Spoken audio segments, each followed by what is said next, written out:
खरगोश की चतुराई। किसी घने वन में एक बहुत बड़ा शेर रहता था। वह रोज शिकार पर निकलता और एक ही नहीं, दो नहीं, कई कई जानवरों का काम तमाम कर देता। जंगल के जानवर डरने लगे। तब जानवर सब इकट्ठा होकर मीटिंग की। आपस में बोले, इस तरह शेर हम सबका शिकार करता रहा तो एक दिन ऐसा आएगा कि जंगल में कोई भी जानवर नहीं बचेगा।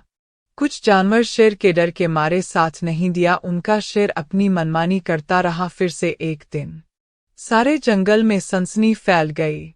शेर को रोकने के लिए कोई न कोई उपाय करना जरूरी है। एक दिन जंगल के सारे जानवर इकट्ठा हुए फिर से और इस प्रश्न पर विचार करने लगे। अंत में उन्होंने तय किया कि वे सब शेर के पास जाकर उनसे इस बारे में बात करें।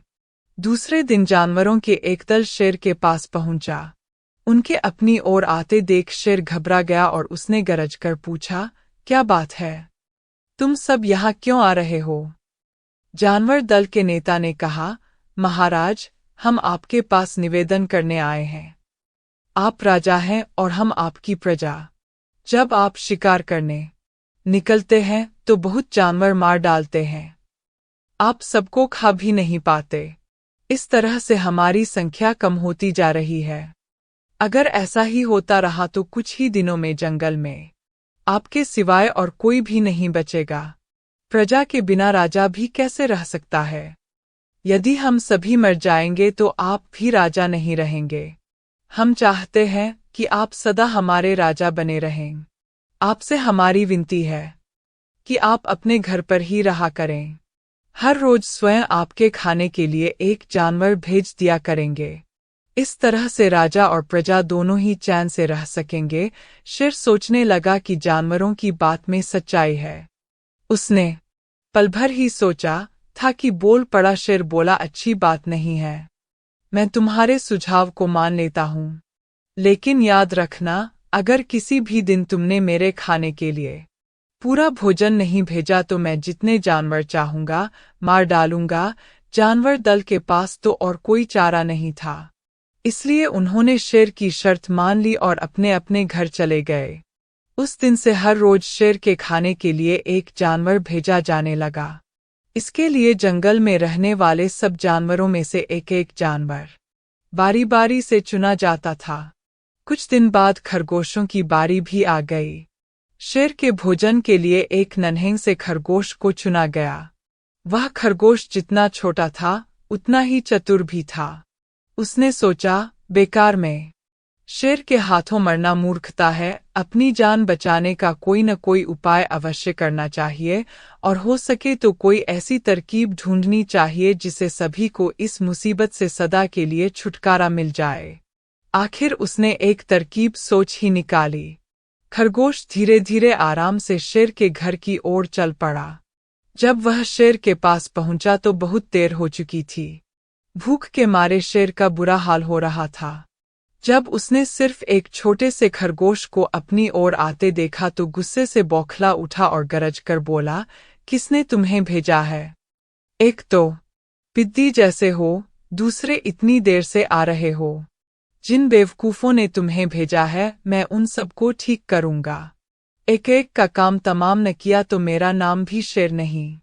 नन्हे खरगोश ने आदर से जमीन तक झुककर बोला, महाराज, अगर आप कृपा करके मेरी बात सुन लें तो मुझे या और जानवरों को दोष नहीं देंगे। वे तो जानते थे कि एक छोटा सा खरगोश आपके भोजन के लिए पूरा नहीं पड़ेगा, इसलिए उन्होंने 6 खरगोश भेजे थे। लेकिन रास्ते में हमें एक और शेर मिल गया। उसने 5 खरगोशों को मारकर खा लिया। यह सुनते ही शेर दहाड़कर बोला, क्या कहा? दूसरा शेर? कौन है वह? तुमने उसे कहाँ देखा? खरगोश बोला, महाराज, वह तो बहुत ही बड़ा शेर है। खरगोश ने कहा, वह जमीन के अंदर बनी एक बड़ी गुफा में से निकला था। वह तो मुझे ही मारने जा रहा था, पर मैंने उससे कहा, सरकार, आपको पता नहीं कि आपने क्या अंधेर कर दिया है। हम सब अपने महाराज के भोजन के लिए जा रहे थे, लेकिन आपने उनका सारा खाना खा लिया है। हमारे महाराज ऐसी बातें सहन नहीं करेंगे। वे जरूर ही यहाँ आकर आपको मार डालेंगे। इस पर उसने पूछा, कौन है तुम्हारा राजा? मैंने जवाब दिया, हमारा राजा जंगल का सबसे बड़ा शेर है। महाराज, मेरे ऐसा कहते ही वह गुस्से से लाल पीला होकर बोला, बेवकूफ, इस जंगल का राजा सिर्फ मैं हूँ।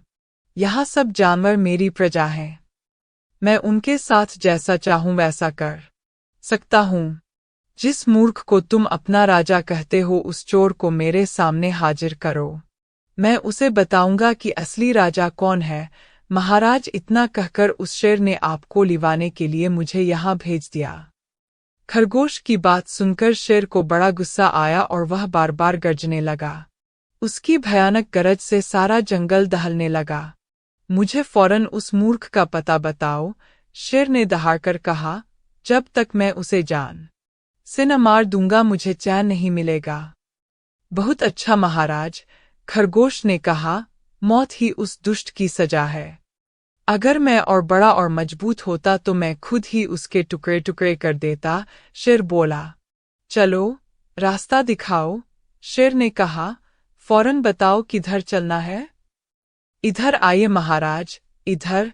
खरगोश रास्ता दिखाते हुए शेर को एक कुएं के पास ले गया और बोला, महाराज, वह दुष्ट शेर जमीन के नीचे किले में रहता है।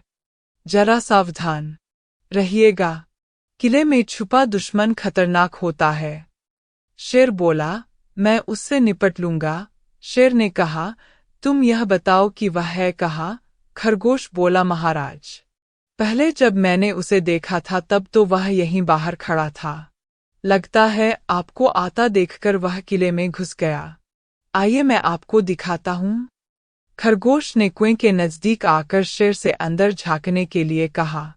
शेर ने कुएं के अंदर झांका तो उसे कुएं के पानी में अपनी परछाई दिखाई दी। परछाई को देखकर शेर जोर से दहाड़ा।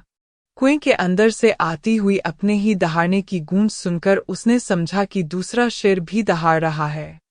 दुश्मन को तुरंत मार डालने के इरादे से वह फौरन कुएं में कूद पड़ा। कूदते ही पहले तो वह कुएं की दीवार से टकराया, फिर धड़ाम से पानी में गिरा और डूबकर मर गया।